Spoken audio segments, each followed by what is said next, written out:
All righty, here we go. It is Tennessee, Florida week. He's Chris Landry of LandryFootball.com. We're going to break down the Gators and looking forward to that. Tennessee, Florida week, pretty big in Knoxville. Go to LandryFootball.com to learn more. Chris Landry is absolutely fantastic. Hit that like and subscribe button so you can know when Chris's stuff goes on our YouTube channel and turn those notifications on. We start with Tennessee's offense versus Florida's defense, and it's brought to you by Owl's Nest Barbecue. Owl's Nest Barbecue has everything you need in terms of sauces and in terms of rubs, and they've got the Green Mountain grills. Go buy one of those today. Fantastic quality at a very reasonable price. So, Hendon Hooker, your thoughts on him to this point, Chris, of the season now that he knew coming into the year that he was the guy? Look, I think he's had a lot of good moments thus far this year. I think he's played well, obviously, in the lopsided games. In the Pitt game, I thought he left some plays on the field, but he's, I think, progressing. Look, the numbers are good. Beyond the numbers, I think there's some improvements that can be made. I think as the tempo kind of speeds up a little bit as we get into the meat of the conference schedule, that's probably going to help him get the ball out a little quicker. I think there's some big plays to be made. When you miss some plays and you still win, it's kind of overlooked. But I think cleaning up some things overall is probably what they want to work on. But the offense is pretty good, and Hendon Hooker is a big reason why.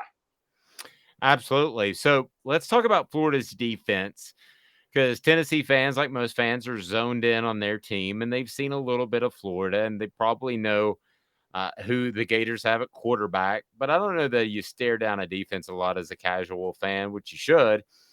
Who are the defensive players that we should be mindful of as Tennessee goes into this game? Because the one thing about Florida is even when things aren't going great, they always seem to have good or great talent. How would you describe it this year?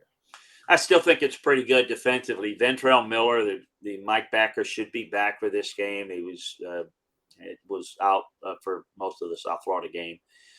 It hurt them. He's not only just his ability to control the middle, but also to make the checks. Really important. Brendan Cox, I thought, stepped up and kind of took over the game late against South Florida. They've got some good players. Now, if you look at it,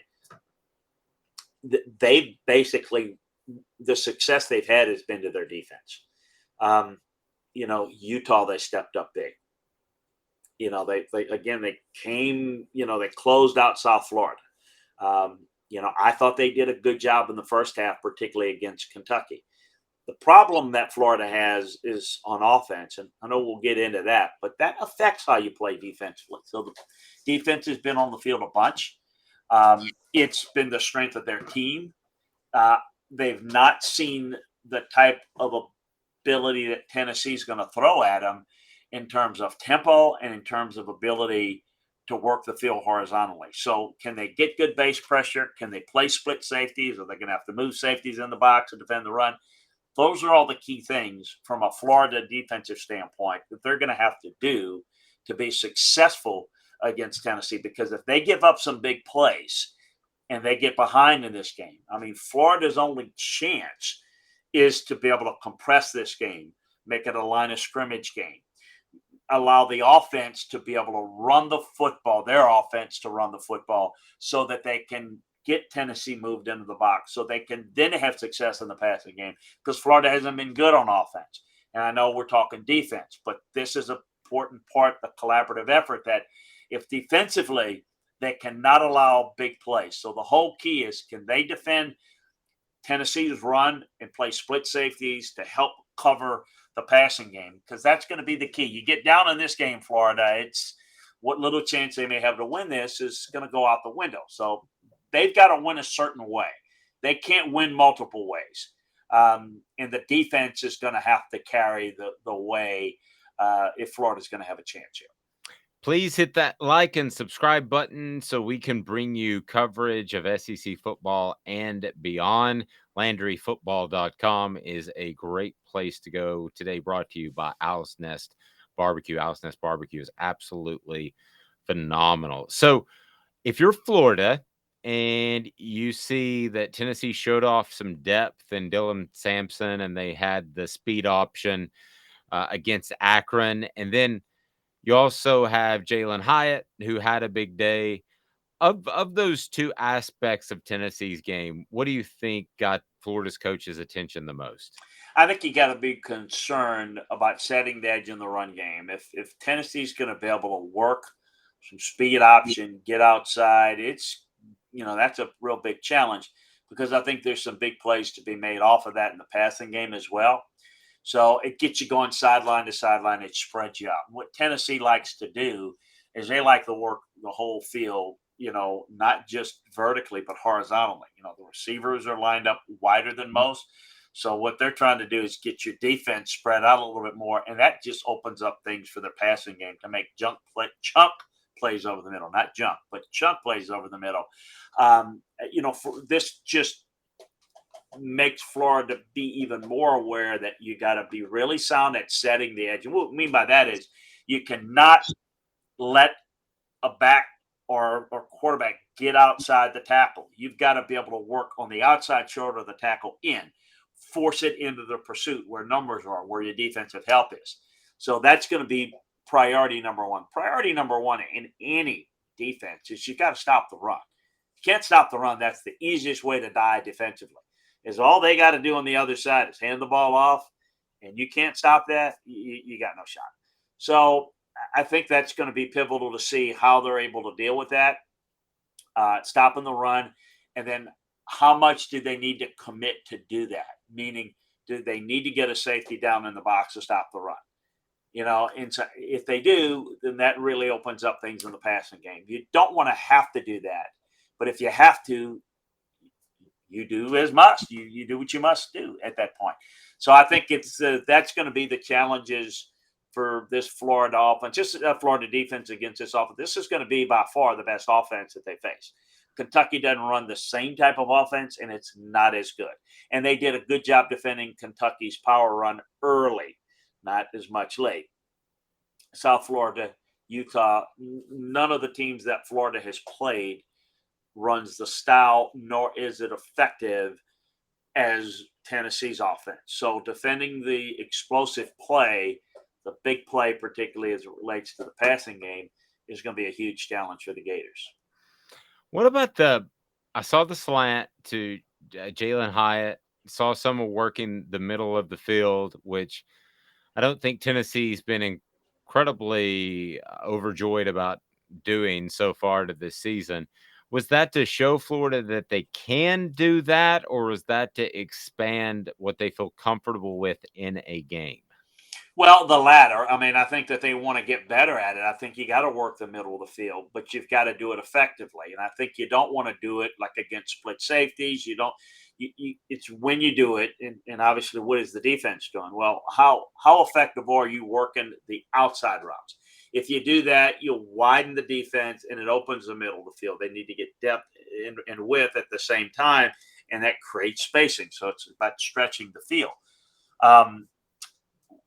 What I think they like to do is it becomes a little easier route. I mean, you got a lot of space, you got a lot of after contact yards. I'm a big believer that when they run the vertical and they run the go route and they try to run the back shoulder route, it's a tougher throw to make.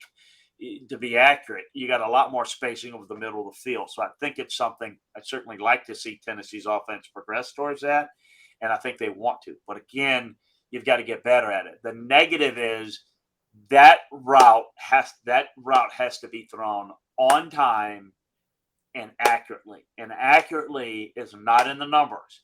It's 6 inches in front of the receiver because that allows the receiver to catch the ball in stride.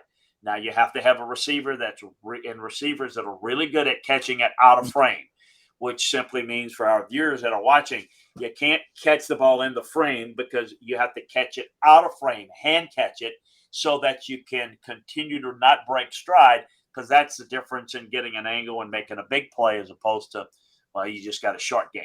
So I think that is what, and in order to do that, the quarterback has to put it 6 inches in front of the receiver. If you throw it, in the numbers, that's throwing it behind them. That means they got to adjust to it. And that's the difference between a defender having an angle on you or not. So I think working that is something that they want to do, get better at. And I think something that is going to be a big part of what they're going to need as they get into SEC play, because I think people are going to press them outside and they'll try to take away that vertical route. And if they do that, you need to be able to take advantage over the middle with the slant routes, the skinny posts, all those things. I think have big numbers potentially for the Vols. So, Chris, how do you see this game playing out? What's a realistic number that Tennessee should shoot for in terms of, maybe let's go yardage instead of points, or if there's any way really to quantify that? I know you like Tennessee's offense against Florida's defense as far as the matchup goes, but how do you see it playing out on that side of the ball if everything falls into place? And it never does in college football, but if that's the case. Like I think they can put quite a few points in. I mean, I think there's against this Florida defense, it'll bring some different challenges. But look, how many points can you have to look at it? How many points does Florida need to win this game? I think again, Florida is not going to be successful in this game unless they shorten it, unless they run the football well, keep Tennessee's offense off the field. So to me, if this is a